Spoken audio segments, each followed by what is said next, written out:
SEBI IPO की valuations के बीच में कोई टांग नहीं अड़ाएगा। रिटेल इन्वेस्टर्स जो कोविड के बाद मार्केट में आए हैं, थोड़ा बहुत मार्केट करेक्शन को दिमाग में रखें, कभी भी आ सकती है और तब आएगी, तो रिस्क मैनेजमेंट की टेक्निक्स उनको पहले ही पता होनी चाहिए। एफपीआईज का हम पे कोई प्रेशर नहीं है, बिना प्रेशर के काम करते हैं। हम जो लोकल स्टॉक ब्रोकर हैं, अगर उनको थोड़ी बहुत कड़वी दवाइयाँ खानी पड़े तो खा लें, क्योंकि ओवरऑल मार्केट की लिए अच्छा है। ये सब हम नहीं कह रहे हैं, सेबी के चेयरमैन मिस्टर अजय त्यागी, जो अपने ओवरऑल ड्यूरेशन जो भी सेबी के साथ उन्होंने टाइम बिताना है, कुछ ही महीने बाकी हैं उनके, ताकि उसके बाद उनके सक्सेसर मार्केट में आएंगे, सेबी को संभालेंगे। अभी अभी लेटेस्ट जो इंटरव्यू हुआ, उन्होंने उसमें क्या क्या कहा, हर एंटिटीज़ को कैसे टच किया, कुछ हाइलाइट्स आपको शुरू में बताए, एग्जैक्टली डिटेल में अभी कवर करते हैं इस वीडियो में। तो आइए शुरू करते हैं।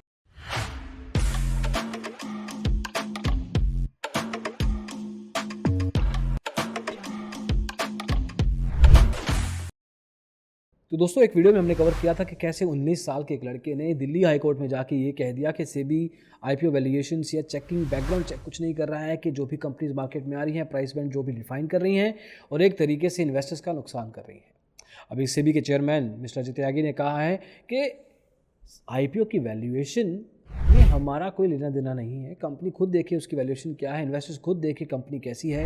हम एक प्लेटफॉर्म है जो सिर्फ चेक करती है कि कंपनी एग्जिस्ट करती है, एक तरीके से वैलिड है, और बाकी की जो चीज़ें होती हैं दोस्तों, वो डिस्क्लोजर बेस्ड रिजाइम के अंदर पूरी दुनिया में ऐसे फॉलो होता है कि कोई डिस्क्लोजर ओपनली नहीं होता।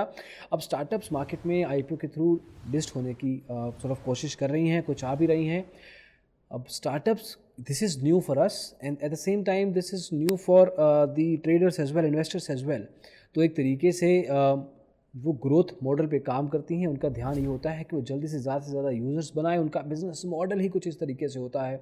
अब हम कौन है उनको कहने वाले कि आप पेटीएम का आईपीओ होने अगर आप हैं लेके आ रहे हैं तो 2150 मत रखिए, 1150 रुपये रखिए। हम सिर्फ ये देखेंगे कि अगर वो लेके आ रहे हैं तो उन्होंने जो एक तरीके से नंबर्स दिए हैं वो सही हैं या नहीं। फिर उनसे ये पूछा गया कि 1 ट्रिलियन रुपए, मतलब करीब 1 ट्रिलियन रुपए से ज़्यादा का आईपीओ इस साल आ चुका है। किस तरीके से आपने ऐसा काम किया कि SEBI was able to go ahead and approve all those IPOs. कुछ ना कुछ आईपीओ आपने रिजेक्ट भी किए होंगे, तो एक तरीके से काफ़ी एफिशिएंसी बढ़ी है। अब अगर ऐसा सवाल किसी कंपनी के ओनर को या उस बंदे को बोलेंगे जो कंपनी चलाता है, तो ये तो यही कहेगा ना कि जी हाँ, मेरे होते हुए कंपनी ने बहुत अच्छे से परफॉर्म किया है, और एक तरीके से जो हमारे एम्प्लॉयज़ हैं उनकी एफिशिएंसी मेरे होने से बड़ी है। ऐसा कुछ नहीं कहा, लेकिन मोर लेस इसी लाइन पे था। एग्जैक्टली ये नहीं कहा कि मेरे आने से, बट लेकिन ये ज़रूर कहा अजय त्यागी जी ने कि सेबी की एफिशिएंसी, काम करने का तरीका ज़रूर बढ़ा है। क्रिप्टो करेंसी के ऊपर उन्होंने कहा कि जी सरकार और हमारे बीच बात चल रही है, जो बात हो रही है वो हम आपको नहीं बताएंगे, वो हमारी और सरकार के बीच की बात है। तो एक तरीके से जो चीज़ बतानी है वो बता रहे हैं, जो चीज़ नहीं बतानी वो छुपा भी रहे हैं और बोल के छुपा रहे हैं। फिर उनसे पूछा गया कि यार T+1 पे मार्जिन रूल जब आया तो आपने कहा कि हम इस तरह से ही इसको लेके चलेंगे, लेकिन जब T+1 रूल आया तो आपने सीधा ही 3 महीने उसको लटका दिया। एफपीआई का प्रेशर था या एग्जैक्टली क्या आपने ये ऐसा डिले क्यों किया है? अब अगर ऐसा सवाल पूछोगे तो रटा रटाया आंसर होगा ही। एक तरीके से पॉइंट यही है दोस्तों कि एफपीआई का हम पे कोई प्रेशर नहीं है। हमने देखा कि इसको थोड़ा डिले किया जा सकता है, लेकिन सेबी, अगर हम थोड़े महीने पहले जाएं तो सेबी के चेयरमैन और बाकी के जो स्टेक होल्डर्स थे, उनका तो यही कहना था कि ये रूल सबके लिए अच्छा है, और जिस हिसाब से टाइमलाइन चल रही हैं उसी हिसाब से होगा। उन्होंने तो ये भी कहा था कि कुछ एक्सचेंजेस इसको ट्राई आउट कर सकती हैं ऑलरेडी, लेकिन एक तरीके से 1 जनवरी 2022 से ये चीज़ कंप्लीटली इस पे लागू हो जाएगी, और जो भी स्टेक होल्डर्स हैं, चाहे फॉरेन है, चाहे इंस्टीट्यूशनल, चाहे डोमेस्टिक लेवल पे, सबको अपने आप से इस पे अपने आप को ढालना होगा। लेकिन ऐसा कुछ हो नहीं रहा। इसको फेज्ड मैनर में लेके आया जा रहा है, और फरवरी 2022 से इसका पहला फेज शुरू है, और उन पर्टिकुलर स्क्रिप्ट्स पे ये चीज़ एप्लीकेबल होगी जिनका मार्केट कैपिटलाइजेशन काफ़ी कम है और ऑलमोस्ट ना के बराबर है। फिर अगले स्टेक होल्डर हैं अलग अलग स्टॉक ब्रोकर्स। अब उनसे एक तरीके से थोड़े बहुत स्टॉक ब्रोकर्स तो खफा हैं ही, क्योंकि मार्जिन रूल के कारण एक तरीके से उन पे प्रेशर है, रेवेन्यू का, ब्रोकरेज का, दूसरे अलग अलग लेवल पे उनकी स्क्रूटनी, उनके ऑडिट्स किए जा रहे हैं, जो कि अच्छी बात है, सर्टेनली ये करना चाहिए। अगला सवाल अजय त्यागी जी से पूछा गया कि ब्रोकर्स के कुछ फीडबैक पॉजिटिव नहीं आ रहे, उनको काफ़ी मुश्किल हो रही है। तो उस पर चाहे वो शेयर प्लेजिंग हो, मार्जिन नॉर्म्स हो, क्लाइंट कोलेटरल का सेग्रीगेशन हो, ऐसे बहुत सारे रूल्स आए हैं। हालांकि ये रूल्स कुछ ना कुछ लेवल पे लॉजिकल है, मार्जिन रूल को छोड़ के। इसके अलावा भी और भी चीज़ें ब्रोकर लेवल पे आई हैं, ऑडिट्स हों, चाहे eight the same time broker level पे फाइलिंग्स हों, लेकिन ब्रोकिंग इंडस्ट्री के लिए शायद ठीक ठाक हो, लेकिन ओवरऑल इन्वेस्टमेंट्स बाजार के लिए बढ़िया है, ऐसा सेबी के चेयरमैन मिस्टर अजय त्यागी का है। और कुछ ना कुछ बात सही भी है। जितने ज़्यादा ऑडिट्स होंगे, एक तरीके से मार्केट में वैलिडेशन लेके आनी पड़ेगी। Rules and regulations are not just for traders investors but also for broking entities, and certainly अगर थोड़े बहुत रूल्स आ भी रहे हैं तो उसको फेस करना सीखिए। लेकिन इस दिक्कत में दिक्कत ये है दोस्तों कि कुछ ब्रोकर्स बंद हो, तेरे से चांस के ब्रोकर्स बंद हो सकते हैं। हर ब्रोकर इतना बड़ा नहीं है कि सारे रूल्स को मान सके, लेकिन ये this kind of rules is applicable to every particular broker, चाहे छोटा है या बड़ा। देन इन्वेस्टर्स की बारी आई, उनसे पूछा गया कि इन्वेस्टर जो पहली बार मार्केट में आ रहे हैं उन्होंने अभी तक कोई मेजर करेक्शन नहीं देखा। ऐसा नहीं हुआ है कि मार्केट बहुत सारा एक तरीके से ऐसा पॉइंट पे आई हो।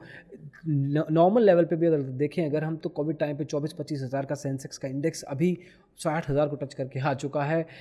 एक तरीके से there has not been a timeline where there has been a volatility towards the bearish phase.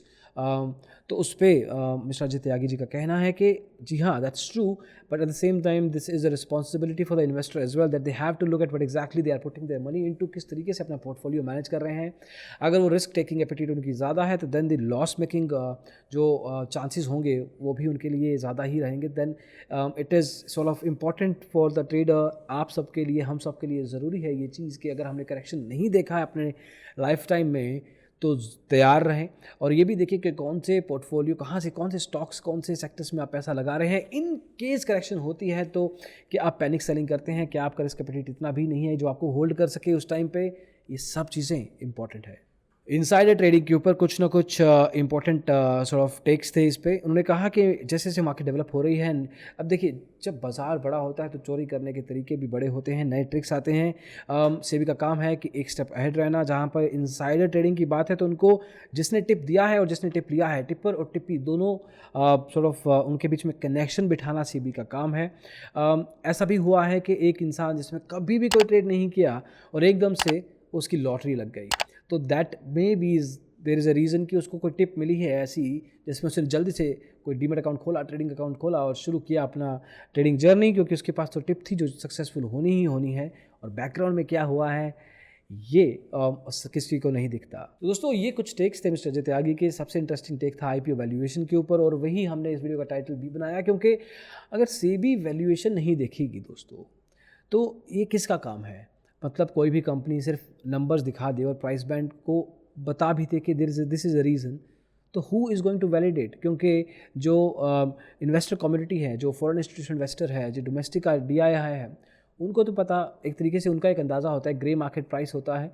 तो वो ग्रे मार्केट प्रीमियम जो 2150 जैसे शेयर प्राइस का 20 रुपये 30 रुपये रह जाता है जब, तो पता लग जाता है कि किसी को पड़ी नहीं है। इनफैक्ट कई लोगों तो ये कहना है कि अगर आपका म्यूचुअल फंड, अगर आपका इंस्टीट्यूशनल इन्वेस्टर पेटीएम जैसे आईपीओ में इन्वेस्ट करने की आपको बात कह रहा है, सलाह दे रहा है, तो उस म्यूचुअल फंड को ही बंद कर दीजिए, क्योंकि रिस्क लेना अलग बात है और बेवकूफ़ी करना दूसरी। तो होपफुली दोस्तों आपको ये चीज़ें समझ में आई हो। सेबी आईपीओ वैल्यूएशन में साथ ज़रूर दे, that is one thing that I can totally understand, but that SEBI chairman is not trying to, वो तो इनफैक्ट ये कह रहे हैं कि we have nothing to do with that. Let's see जो भी नया अपडेट होगा दोस्तों आप तक ज़रूर लाएंगे। अभी के लिए इतना ही, अगले वीडियो में जल्दी मिलेंगे। Thank you so much, take care, bye bye.